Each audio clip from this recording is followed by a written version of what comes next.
शरणार्थी प्रकरणमा काङ्ग्रेस पदाधिकारीलाई देउबाको निर्देशन दोषी जोगाउने कोही लाग्ने होइन। डिबीको नतिजा सार्वजनिक कति परे त यसबारे सम्पूर्ण जानकारी। भ्रष्टाचारीलाई कारबाही गर्न माग गर्दै काठमाडौँमा भीषण प्रदर्शन। भ्रष्टाचार विरुद्ध शीर्ष नेताको ओठे प्रतिबद्धता, तर आफ्नालाई बचाउन तीव्र कसरत। प्रधानमन्त्रीले पुनः विश्वासको मत लिनु नपर्ने सत्तारूढ दल गठबन्धनको निष्कर्ष। सत्तारूढ दल गठबन्धनको बैठकमा वकिलहरूको सुझाव। राष्ट्रपतिले नागरिकता विधेयक प्रमाणीकरण गर्न सक्छन्। शरणार्थी प्रकरणबारे प्रचण्ड, यो त ट्रेलर मात्रै हो, जस्तो सुकै ठुला धाक र धम्की केपी शर्मा ओलीले दिए तापनि र घेराबन्दीको सामना गरिने। सत्तारूढ दल गठबन्धनलाई 5 वर्षसम्म निरन्तरता दिनुपर्ने उपेन्द्र यादवको भनाई। नक्कली शरणार्थी प्रकरणमा पार्टीका उच्च नेता जोडिएपछि ओलीको दौडधुप। नक्कली भुटानी शरणार्थी प्रकरणमा सरकारमाथि नेकपा एमालेको निरन्तर दबाव। राष्ट्रपतिदेखि वडा अध्यक्षसम्म सबैले तलब बाहेकका सुविधा कटौती गर्नुपर्ने महामन्त्री गगन कुमार थापाको भनाई।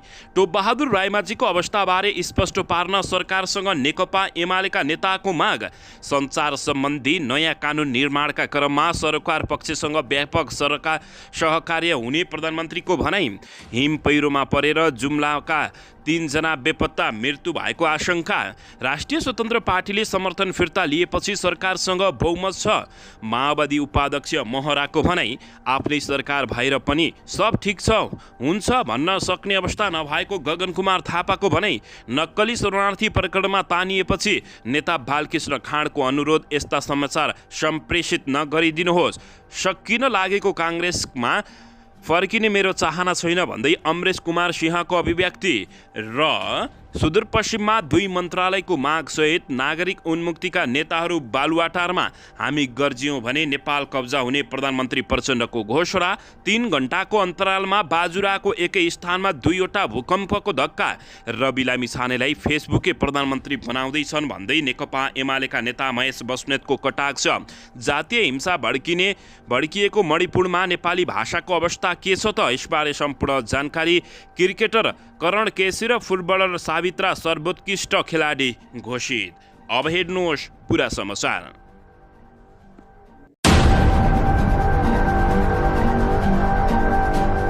दर्शक महानुभावहरू नमस्कार। नेपाली न्युज टिभीको न्युज बुलेटिन खबरमा यहाँहरूलाई हार्दिक स्वागत छ। सदाझै आज पनि तपाईँहरूमाझ देश तथा विदेशका महत्त्वपूर्ण समाचार अपडेटका साथ उपस्थित भइसकेका छौँ। दर्शक महानुभावहरू, हामीलाई तपाईँहरूले कहाँदेखि हेर्दै हुनुहुन्छ नेपाल भए जिल्ला र ठाउँको नाम लेख्नुहोला। यदि विदेशमा हुनुहुन्छ भने आफू रहेको देशको नाम पनि लेख्न नभुल्नुहोला। र हाम्रो च्यानल नेपाली न्युज टिभीलाई अहिलेसम्म पनि सब्सक्राइब गर्नुभएको छैन भने सब्सक्राइब गर्नुहोला, साथै सँगै रहेको बेल आइकनलाई दबाउन पनि नभुल्नुहोला। आउनुहोस् दर्शक महानुभावहरू, आजको पहिलो तथा विशेष खबरतर्फ लागौँ। दर्शकबिन नेकपा एमालेका अध्यक्ष तथा पूर्व प्रधानमन्त्री केपी शर्मा ओलीले भ्रष्टाचारी आरोप लागेका नेताहरूलाई बचाउन दौडधुप गरिरहेको अवस्थामा यता शरणार्थी प्रकरणमा नेपाली काङ्ग्रेस पदाधिकारीलाई शेरबहादुर देउबाले निर्देशन दिँदै दोषी जोगाउन कोही लाग्ने होइन भन्दै निर्देशन दिएका छन्।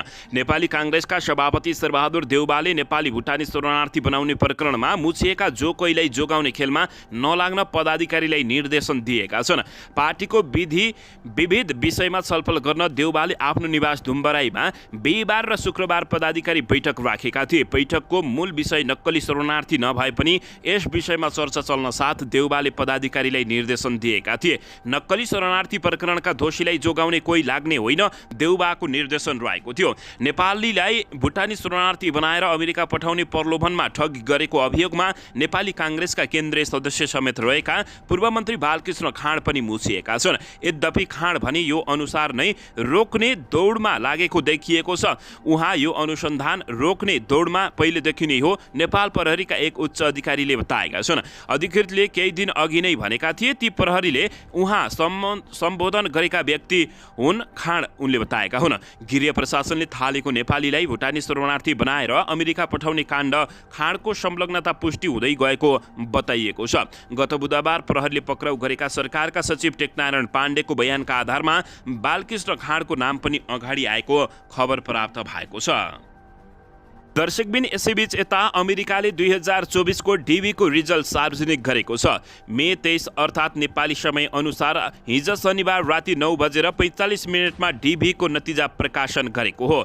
युएस डिपार्टमेन्ट अफ स्टेट्स अन्तर्गतको ब्युरो अफ कन्सुलर अफेयर्सले डाइभर्सिटी भिसा डीबी लटी सार्वजनिक गर्ने गरेको छ, जसको नतिजा db.program.state.gov मा गएर क्लिक गर्न सक्नुहुन्छ, होइन भने लिङ्क पनि पाउन सक्नुहुनेछ।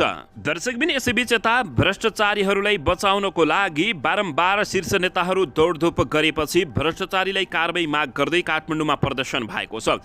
भ्रष्टाचारीलाई कारबाही गर्न माग गर्दै काठमाडौँमा प्रदर्शन गरिएको हो। शनिबार अपराह्न काठमाडौँको माइतीघर मण्डलमा भेला भएर युवाहरूले नक्कली भुटानी शरणार्थी प्रकरणका दोषी लगायतका भ्रष्टाचारीहरूलाई कारबाही गर्न माग गर्दै सरकारलाई दबाब दिँदै प्रदर्शन गरेका हुन्। उनीहरूले भ्रष्टाचारमा संलग्नलाई नछोड्न पनि सरकारलाई खबरदारी गरेका छन्। प्रचण्ड सरकारलाई खबरदारी, कारबाही गर भ्रष्टाचारी, गृहमन्त्री काजी दाई कारबाही गर भ्रष्टाचारीलाई लेखिएको प्लेकार्ड सहित प्रदर्शनमा उत्रिएका थिए। नक्कली भुटानी शरणार्थी प्रकरणमा विभिन्न राजनीतिक दलका नेताहरू मुछिएपछि उनीहरूलाई कारबाही गर्न सरकारमाथि दबाब परेको छ। यता सरकारले पनि सो प्रकरणमा मुछिएकाहरूलाई पक्राउ गरी अनुसन्धानको प्रक्रिया अगाडि बढाएको छ। तर पक्राउ पूर्जी जारी गरिएका नेकपा एमालेका सचिव समेत रहेका पूर्व उप प्रधानमन्त्री टोपबहादुर रायमाझी भने यति बेला प्रहरीको फरार सूचीमा रहेका छन्। उनलाई उन्मुक्ति नदिन पनि सरकारलाई प्रदर्शनकारीहरूले सचेत गराएको जानकारी प्राप्त भएको छ। दर्शक महानुभावहरू, यति बेला भ्रष्टाचारी विरुद्ध शीर्ष नेताहरूले ओठे प्रतिबद्धता जनाएका छन्, तर आफ्नालाई बचाउन तीव्र कसरत गरेको बुझिएको छ। दर्शकबिन यसैबीच आउनुहोस् अर्को समाचारतर्फ लागौँ। सत्तारूढ दल गठबन्धनका शीर्ष नेताहरूको बैठकले प्रधानमन्त्री पुष्पकमल दाहाल प्रचण्डले पुनः विश्वासको मत लिनु नपर्ने निर्णय गरेको छ। प्रधानमन्त्री निवास बालुवाटारमा बसेको सत्तारूढ दल गठबन्धनको बैठकपछि माओवादी केन्द्रका प्रमुख सचेतक हितराज पाण्डेले अहिले प्रधानमन्त्रीले विश्वासको मत लिनुपर्ने आवश्यकता नभएको जानकारी दिएका छन्। अहिले विश्वासको मत लिनुपर्ने संवैधानिक व्यवस्था छैन, त्यो आवश्यकता परिरहेको छैन, बैठकपछि पाण्डेले बताएका छन्। शुक्रबार मात्रै राष्ट्रिय स्वतन्त्र पार्टीले सरकारलाई दिँदै आएको समर्थन फिर्ता लिएको थियो, तर गत माघ 22 गते नै सरकारबाट राष्ट्रिय स्वतन्त्र पार्टीले मन्त्री फिर्ता बोलाएकाले संविधान अनुसार पनि प्रधानमन्त्रीले विश्वासको मत लिनु नपर्ने दाबी एकथरी कानुनविदहरूले गरिरहेका छन्। संविधानको धारा 100 उपधारा 2 मा प्रधानमन्त्रीले प्रतिनिधित्व गर्ने दल विभाजित भएमा वा सरकारमा सहभागी दलले समर्थन फिर्ता लिएमा प्रतिनिधि सभामा प्रधानमन्त्रीले विश्वासको मत लिनुपर्ने भन्ने उल्लेख गरिएको छ। तर राष्ट्रिय स्वतन्त्र पार्टी यस अघि सरकारबाट बाहिरिएर समर्थन मात्रै दिएकाले विश्वासको मत लिन नपर्ने सत्तारूढ दल गठबन्धनको दाबी रहेको छ। साथै बहुमतका लागि 138 सिट आवश्यक पर्नेमा प्रधानमन्त्रीले अझै काङ्ग्रेस, माओवादी, जसपा, नेकपा एस, लोसपा, नागरिक उन्मुक्ति पार्टी, जनमत सहितका 158 जना सांसदको समर्थन रहेको देखिएको छ। त्यसैले बहुमत नपुर्याएकाहरूले पनि उनले पुनः विश्वासको मत लिनु नपर्ने बताइएको छ। यसअघि सरकारमा सहभागी भएकै बेला राप्रपा र नेकपा एमाले सरकारबाट फिर्ता भएपछि प्रधानमन्त्रीले 6 चोइतमा दोस्रो पटक विश्वासको मत लिन बाध्य भएका थिए। यसैबीच गठबन्धनको बैठकमा वकिलहरूले सुझाव दिँदै राष्ट्रपतिले नागरिकता विधेयक प्रमाणीकरण गर्न सक्ने सुझाव दिएका छन्। सत्तारूढ दल गठबन्धनका शीर्ष नेताहरूले नागरिकता विधेयक राष्ट्रपतिबाट प्रमाणीकरण गराउने विषयमा वकिलहरूसँग छलफल गरेका हुन्। प्रधानमन्त्री निवास बालुवाटारमा नागरिकता विधेयक अहिलेकै अवस्थामा राष्ट्रपतिले प्रमाणीकरण गर्न सक्ने अवस्था हुन्छ कि हुँदैन भन्ने विषयमा छलफल भएको थियो। बैठकपछि जनता समाजवादी पार्टीका अध्यक्ष उपेन्द्र यादवले विधेयक राष्ट्रपतिले अहिलेकै अवस्थामा प्रमाणीकरण गर्न सक्ने सुझाव आएको बताएका छन्। उनले एक कार्यक्रममा कुराकानी गर्दै भने नागरिकता विधेयकका विषयमा बहस भएको हो। वकिल संविधानविदहरू राखेर छलफल भयो। छलफलमा राष्ट्रपतिले प्रमाणीकरण गर्दा हुन्छ भन्ने कुरा आएको छ। अहिले राष्ट्रपति कार्यालयमा होल्ड रहेको नागरिकता विधेयक प्रमाणीकरण हुन्छ। तत्कालीन राष्ट्रपति विद्यादेवी भण्डारीले संविधान विपरीत नागरिकता विधेयक प्रमाणीकरण गर्न अस्वीकार गरेकी थिइन् भने सत्तारूढ दलका शीर्ष नेताहरूको छलफलमा महाधिवक्ता दिनानाथ दिनमणि पोखरेल, नेपाल बार एसोसिएसनका अध्यक्ष गोपाल कृष्ण घिमिरे, पूर्व महाधिवक्ताहरू सहभागी रहेका थिए। यसैगरी बैठकमा सांसदीय काम कारबाही र अन्य विधेयकको बारेमा पनि छलफल भएको जानकारी प्राप्त भएको छ। दर्शकबिन यसैबीच आउनुहोस् अर्को समाचारतर्फ लागौँ। शरणार्थी प्रकरणबारे प्रधानमन्त्री प्रचण्डले खतरनाक डाइलग हानेका छन्। यो त ट्रेलर मात्रै हो, जस्तोसुकै ठुला धाक र धम्की घेराबन्दीको सामना पनि गरिने बताएका हुन्। प्रधानमन्त्री पुष्पकमल दाहाल प्रचण्डले भ्रष्टाचारका फाइल खोल्ने सङ्कल्प अन्तर्गत नेपालीलाई भुटानी शरणार्थी बनाउने प्रकरणको सुरुवात भएको बताएका छन्। नेपाल राष्ट्रिय दलित मुक्ति मोर्चाको राष्ट्रिय सम्मेलनलाई सम्बोधन गर्दै प्रधानमन्त्री प्रचण्डले अहिलेको प्रकरण सुरुवात मात्रै र टेलर मात्रै भएको बताएका छन्। यो टेलर मात्रै हो, हेर्दै जानुहोस्, सिङ्गै फिल्म देखिन्छ। प्रधानमन्त्री प्रचण्डले भने भ्रष्टाचार प्रकरणको छानबिन थालेकाले आफूलाई घेराबन्दीको प्रयास हुन सक्ने प्रचण्डले बताएका छन्। दबाब आए पनि आफू पछाडि नहट्ने प्रतिबद्धता प्रधानमन्त्री प्रचण्डले जनाएका हुन्। पक्कै पनि ठुला घेराबन्दी होलान्, दबाबहरू आउलान्, धम्कीहरू होलान्, धेरै चिज हुन सक्छन्। यो बीचमा जस्तोसुकै ठुला धम्की र घेराबन्दीको सामना गरिनेछ, प्रधानमन्त्री प्रचण्डले भनेका हुन्। उक्त कार्यक्रममा सहभागी हुनु अघि प्रधानमन्त्री प्रचण्डले नेकपा एमालेका अध्यक्ष केपी शर्मा ओलीसँग सिंहदरबारमा भेटवार्ता गरेका थिए। ओलीले सांसद तथा नेकपा एमालेका सचिव टोपबहादुर रायमाझीलाई बचाउनको लागि दबाब दिइरहेको बुझिएको छ। रायमाझी नक्कली भुटानी शरणार्थी प्रकरणमा तानिएपछि यति बेला फरार रहेका छन्। दर्शकबिन यसैबीच यता जनता समाजवादी पार्टी नेपालका अध्यक्ष उपेन्द्र यादवले वर्तमान 5 दलीय गठबन्धनलाई निरन्तरता दिएर मुलुकलाई सुशासन र राजनीतिक स्थिरतातर्फ लैजानुपर्ने बताएका छन्। शनिबार भक्तपुरमा आयोजित साक्षात्कार कार्यक्रममा बोल्दै उनले भने अहिलेको सत्तारूढ दल गठबन्धनलाई 5 वर्षसम्म निरन्तर दिनुपर्नेमा जोड दिएका छन्। सरकारले जनतालाई परिवर्तनको अनुभूति हुने गरी नीति तथा कार्यक्रम ल्याउनुपर्ने उनको भनाइरहेको छ। सरकारको स्थिरता बिना मुलुकको आर्थिक सुशासन र समृद्ध प्राप्त हुँदैन। त्यसैले सत्तामा रहेका राजनीतिक दलले मुलुक र जनताको हितमा परिवर्तनमुखी काम गर्नुपर्दछ उनले बताएका छन्। अध्यक्ष यादवले राजनीतिक दलका नेताप्रति वितृष्णा फिलाउने कार्यसँग आफू सदैव असहमत रहेको बताउँदै मुलुकले अत्यन्तै आर्थिक सङ्कट बेहोरिरहेकाले सरकारले आगामी बजेट शिक्षा, कृषि, स्वास्थ्य र पर्यटन क्षेत्रको उत्थानमा केन्द्रित हुनुपर्ने उनले जोड दिएका छन्। यसैबीच उनले सत्तारूढ दल गठबन्धनलाई 5 वर्षसम्म निरन्तरता दिनुपर्ने अध्यक्ष यादवको जिकिर छ र आफूहरूले सत्तारूढ दल गठबन्धनलाई समर्थन नै गर्ने बताएका छन्। दर्शकबिन यसैबीच आउनुहोस् अर्को समाचारतर्फ लागौँ। नक्कली भुटानी शरणार्थी प्रकरणमा सरकारमाथि नेकपा एमालेको निरन्तर दबाव परेको छ। नक्कली भुटानी शरणार्थी प्रकरणमा आफ्नो पार्टीका शीर्ष नेताहरू नै मुछिएपछि प्रमुख प्रतिपक्षी दल नेकपा एमाले सरकारमाथि निरन्तर दबाव बढाएको छ। एमालेका अध्यक्ष केपी शर्मा ओलीले प्रधानमन्त्री पुष्पकमल दाहाल प्रचण्डलाई शनिबार पनि भेटेर अनुसन्धानबारे पुनः चासो व्यक्त गरेका हुन्। पछिल्ला 3 दिनमा अध्यक्ष केपी शर्मा ओली सिंहदरबार पुगेर प्रधानमन्त्रीलाई भेटेको दोस्रो पटक हो। यस प्रकरणमा पार्टीका सचिव तथा सांसद टोपबहादुर रायमाझी विरुद्ध पक्राउपरी जारी भएको छ भने उपाध्यक्ष रामबहादुर थापा बादलको संलग्नताबारे पनि अनुसन्धान भइरहेको जानकारी प्राप्त भएको छ। यसअघि पक्राउ परेका ललितपुरका सानु भण्डारीको डायरीमा अर्घाखाँचीबाट निर्वाचित सांसद टोपबहादुर रायमाझी, उनका छोरा सन्दीप रायमाझीले करिब 60 लाख रुपियाँ लिएको खुलासा भएको छ। भण्डारीले रायमाझीलाई मामा भनेर सम्बोधन गर्ने गरेका छन्। शनिबारको भेटमा अध्यक्ष केपी शर्मा ओलीले यस प्रकरणमा भइरहेको अनुसन्धानबारे आफ्नो कन्भर्स राखेको प्रधानमन्त्री दाहालले जानकारी दिएका थिए। उनले प्रधानमन्त्रीसँगको भेटमा कोहीले पनि कसैलाई बचाइदिनुहोस् भनेर नभन्ने बताए पनि आफू कुनै दबावमा नपर्ने जिकिर गरेका छन्। उनले भने यो अभियान रोकिँदैन, प्रक्रिया पद्धति अनुसार दृढका साथ अगाडि जान्छ। दोषी कोही छुट्नु हुँदैन र निर्दोष कोही नपरुन् भन्ने मान्यता हामीबाट अगाडि बढ्नेछ। म दबावमा पर्दिन, कारबाही अगाडि बढ्ने प्रधानमन्त्री प्रचण्डले बताएका हुन्। टोपबहादुर रायमाझी मेरो सम्पर्कमा हुनुहुन्न भन्दै दबाब दिँदै केपी शर्मा ओली भड्किएका छन्। यता बैठकपछि अध्यक्ष ओलीले आफू कसैलाई बचाउन लागेको भन्ने गलत हल्ला चलाएको समेत दाबी गरेका छन्। भेटपछि सञ्चारकर्मीहरूको प्रश्नमा पक्राउपरी जारी भएपछि फरार रहेका रायमाझीको अवस्थाबारे आफू अनभिज्ञ रहेको बताए पनि उनले मेरो सम्पर्कमा हुनुहुन्न, तपाईँहरू नै बताइदिनुहोस् भन्दै झोक्किएका थिए। गत बिहिबारको भेटमा भने ओलीले रायमाझी कतै भागेर नजाने दाबी गर्दै पक्राउपरी जारी भएकोमा आक्रोश समेत व्यक्त गरेका थिए। उनले रायमाझी विरुद्ध षड्यन्त्रपूर्वक ढङ्गले एक्सन लिने काम भएको पनि बताएका थिए। षड्यन्त्रपूर्वक ढङ्गले बाटोमा हिँड्दै समाउनु पर्ने भन्दै प्रश्न समेत गरेका हुन्। दर्शकबिन दर्शकबिन यसैबीच यता तलब बाहेकका सुविधा कटौती गर्न सक्ने गगन कुमार थापाले बताएका छन्। नेपाली काङ्ग्रेसका महामन्त्री गगन कुमार थापाले देशको आर्थिक भार कम गर्न राष्ट्रपतिदेखि वडा अध्यक्षसम्म सबैको तलब बाहेकका सबै सुविधा कटौती गर्नुपर्ने बताएका छन्।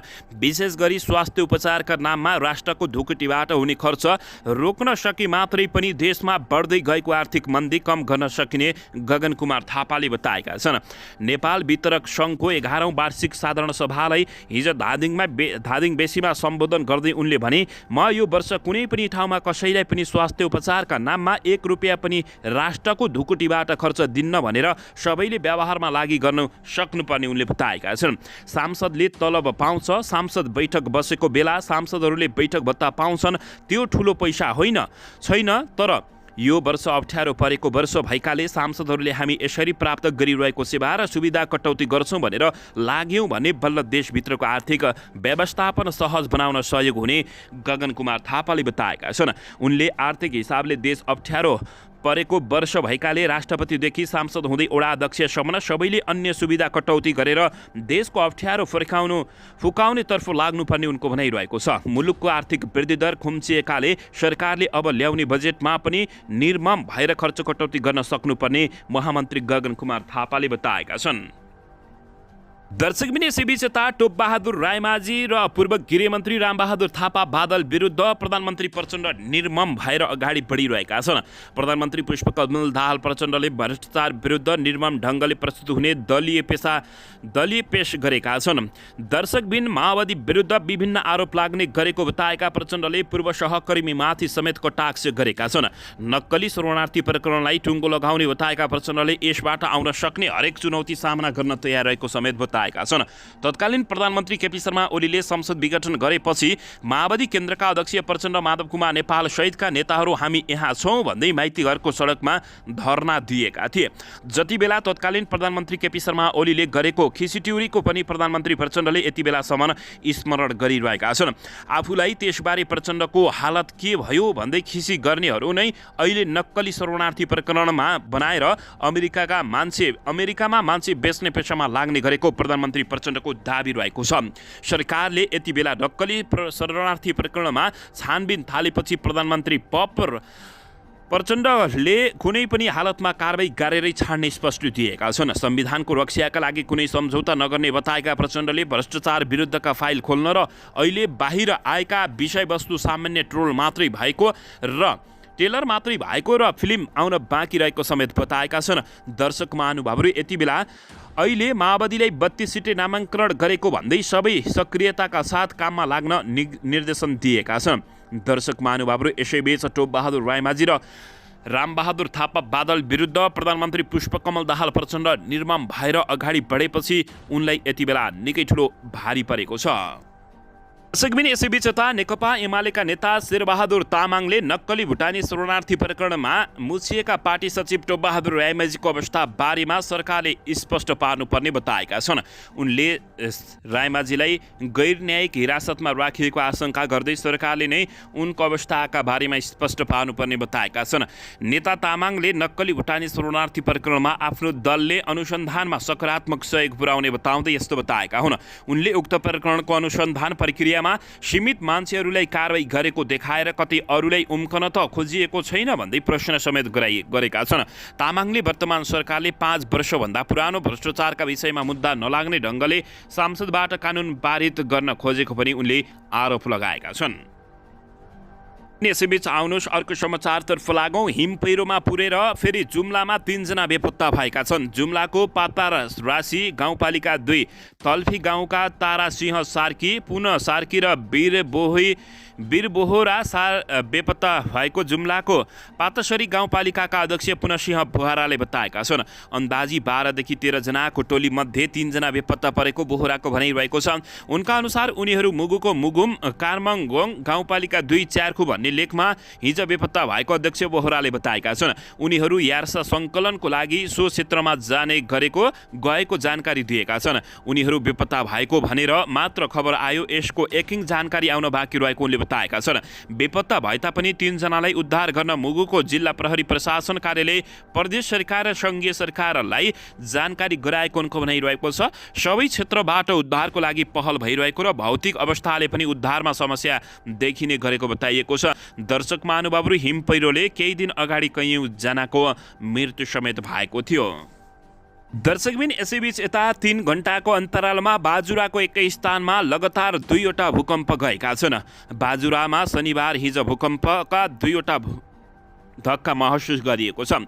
दिउँसो र अपराह्न एक धक्का महसुस गरिएको बताइएको छ। शनिबार अपराह्न 4:33 बाजुराको बिछ्या आसपास केन्द्रबिन्दु भएर 3.5 रेक्टर स्केलको भूकम्प गएको राष्ट्रिय भूकम्प मापन तथा अनुसन्धान केन्द्रले जानकारी दिएको छ। केन्द्रका अनुसार शनिबारै दिउँसो 1:42 सोही ठाउँमा केन्द्रबिन्दु भएर 3.7 रेक्टर स्केलको भूकम्प गएको थियो। त्यसअघि गएको बिहिबार दिउँसो 1:17 बाजुराकै सिमीकोट आसपास केन्द्रबिन्दु भएर 4.1 रेक्टर स्केलको भूकम्प गएको थियो। यस्तै यही वैशाख 18 गते सोमबार दिउँसो 2:35 हुम्लाको लाली आसपास केन्द्रबिन्दु भएर 4 रेक्टर स्केलको भूकम्प गएको थियो। दर्शक महानुभावहरू, तपाईँहरूले यदि यो भिडियो हेर्दै हुनुहुन्छ र भूकम्प जाने डर छ भने तपाईँहरू जहाँ जे जस्तो अवस्थामा हुनुहुन्छ सुरक्षित रहनुहोला भन्दै हाम्रो कामना रहेको छ। दर्शकबिन, यसैबीच यता जातीय हिंसा भड्केको मणिपुरमा धेरैजनाको मृत्यु भएको छ।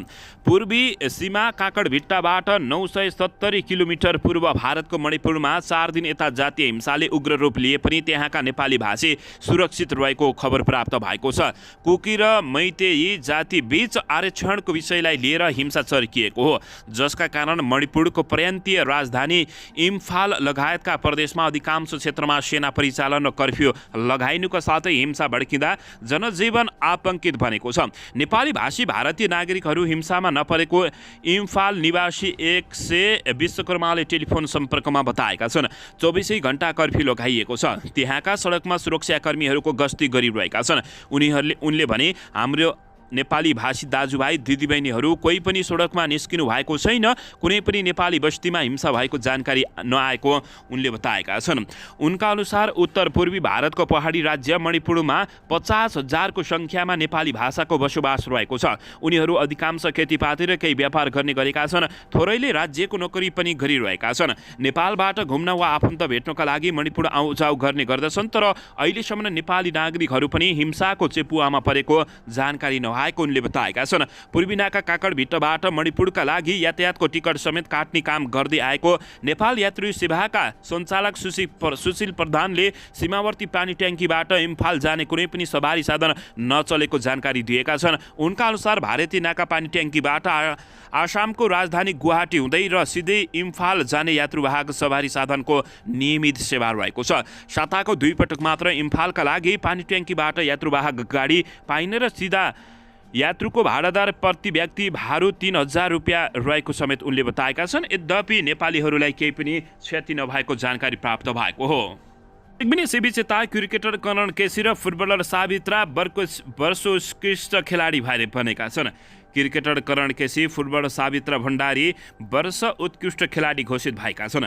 नेपाल खेलकुद पत्रकार मञ्च गण्डकीले 7औं पोखरा स्पोर्टर्स अवार्ड 2079 को अवार्ड वितरण समारोह मार्फत शनिबार केसीलाई पुरुष र भण्डारीलाई महिला विद्यातर्फ उत्कृष्ट घोषणा गरेको जानकारी प्राप्त भएको छ।